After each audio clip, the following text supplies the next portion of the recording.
नमस्कार. महाराष्ट्रातील विविध क्षेत्रातील बातम्या झटपट आपल्या मोबाईलवर पाहण्यासाठी लगेचच सबस्क्राईब करा राष्ट्रशक्ती लाईव्ह न्यूज आणि सोबत बेल आयकॉन प्रेस करायला विसरू नका. वकील साहेब आता ज्या पद्धतीने सांगताय की अपिलाचा निर्णय जोपर्यंत येत नाही तोपर्यंत निवडणुकीची प्रक्रिया पुढे जात नाही, अर्थात निकालही लागलेला नाहीये. त्यामुळे इकडे जल्लोष सुरू असताना निवडणूक प्रक्रिया पुढे जात नाहीये. मग या जल्लोषाला काय म्हणायचं आणि निवडणुकीच्या सगळ्या प्रकरणाला काय म्हणायचं? मुळात अजून निवडणुकीमध्ये बिनविरोध झाली हे मूर्खाच्या नंदनवनामध्ये आहेत. तिसऱ्या ज्यांनी ऑब्जेक्शन घेतलेलं आहे त्या मिसेस शिंदे, सरस्वती शिंदे, त्यांचा अर्ज अजून आहे ना, त्यांनी अजून विड्रॉ कुठं केले? म्हणजे उज्ज्वला थेटे यांचा अर्ज बाद झाला असं एक वेळेला आपण समजूया, पण 2 उमेदवार अजून नगराध्यक्ष पदासाठी रिंगणात आहेत ना. मग बिनविरोध झाली असा जल्लोष कसं काय सुरू झाला?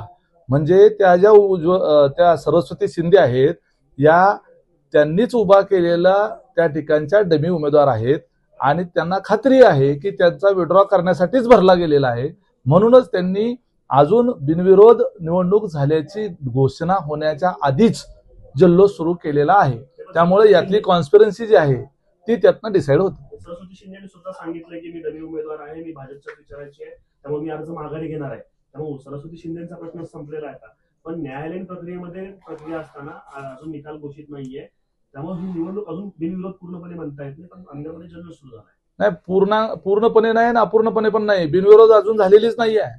हे कारण आता जर या संदर्भामध्ये ज्याचा अर्ज अवैध झालेला आहे उज्ज्वला थेटेंचा, त्यांनी त्याच दिवशी आम्ही न्यायालयामध्ये दाद मागू असं ज्या वेळेला म्हटलेलं आहे आणि आता अपील दाखल झालेलं आहे, तर या निवडणुकीला बिनविरोध अजून म्हणता येत नाही.